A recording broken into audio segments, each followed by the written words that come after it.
रूमी रहमतुल्लाह अलैह लिखा है कि एक कौम ऐसी थी कि उनका बादशाह कहता था कि यार मैं जो भी जुल्म करता हूँ ये उठता ही नहीं, जैसे मैं चाहता हूँ कर जाता हूँ, जागता ही नहीं।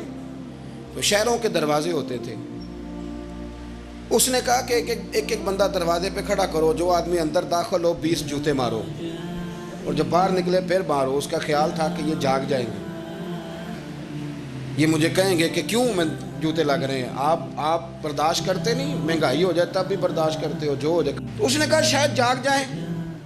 वो 1 महीना तो सारी कौम उसी तरह जूते खा के आती जाती रही। तो आरफ रूमी कहते हैं कि एक दिन वो ना सियाने सियाने बंदे मुंतखब लोग जमा हो के बादशाह के पास आए। तो बादशाह वजीर से कहने लगा, लो ये वाला मसला ठीक हो गया, जाग गई है मेरी कौम। अब ये मुझसे कहेंगे कि क्यों जूते मरवाते हो, तो मैं कहूँगा तुम्हें जगाना था, तो तुम जाग जाओ, मैं मर गया तो पीछे लोग तुम्हारे ऊपर जुल्म करेंगे। वो सारे बंदे आए तो आगे कहने लगे, बादशाह सलामत, एक गुजारिश करनी थी। कहा क्या? कहने लगे वो ज़रा जूते मारने वालों की तादाद बढ़ा दें, हमें लाइनों में लगना पड़ता है, तो दफ्तरों से लेट हो जाते हैं ड्यूटियों, तो बंदे ज़रा बढ़ा दें वहाँ।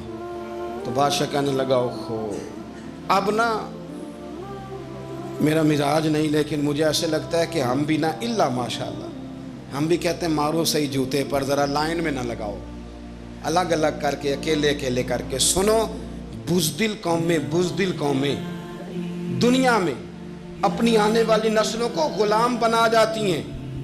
गड्ढे खोद रहे हैं हम अपने पोतों और नवासों के लिए।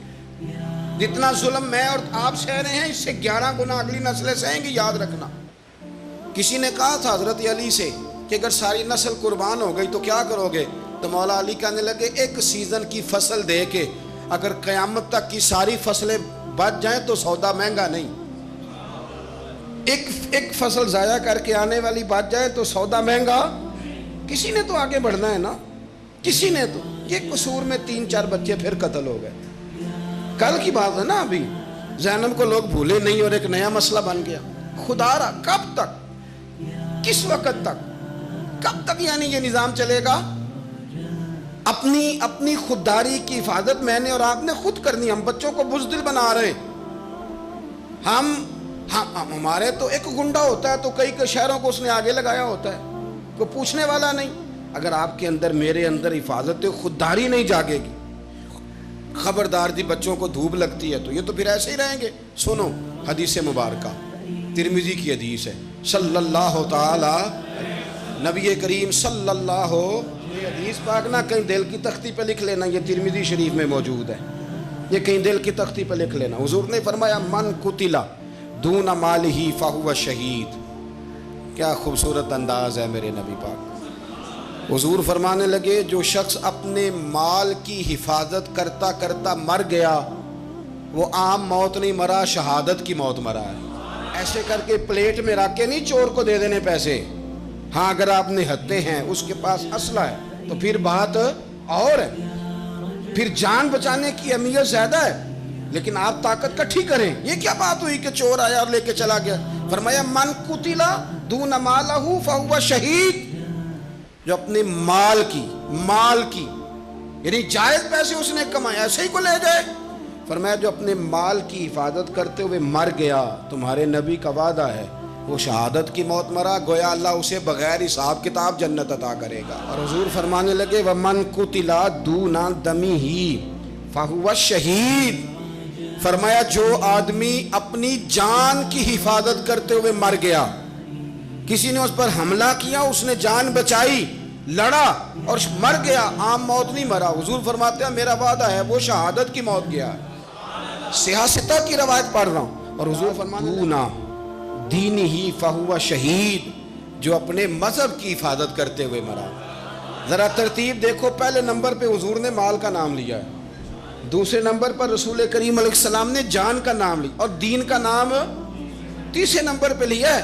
फरमाया, जो अपने दीन की हिफाजत, गोया माल बचाना ये भी ईमान है, जान बचाना ये भी ईमान है। और फरमाया, जो दीन की हिफाजत करते मरा वो भी शहीद है। और फिर मेरे रसूल करीम फरमाने लगे, व मन कुतिला दूना अहलिही फहुवा शहीद। फरमाया, जो अपने बाल बच्चों को बचाते बचाते मर गया, अल्लाह उसे भी शहादत का दर्जा अता करेगा।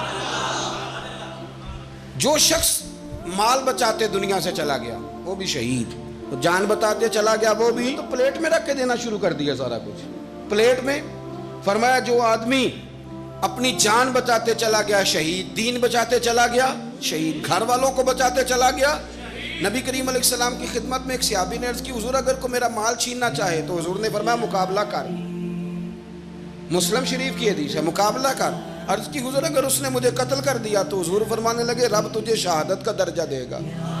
عرض کی یا رسول اللہ اگر میں نے اسے قتل کر دیا تو حضور فرمانے لگے پھر رب اسے جہنم میں ڈال دے گا، تجھے شہادت ملے گی شہادت اور اسے دوزخ ملے گی۔ ہمت پیدا کرے، دلیری پیدا کرے۔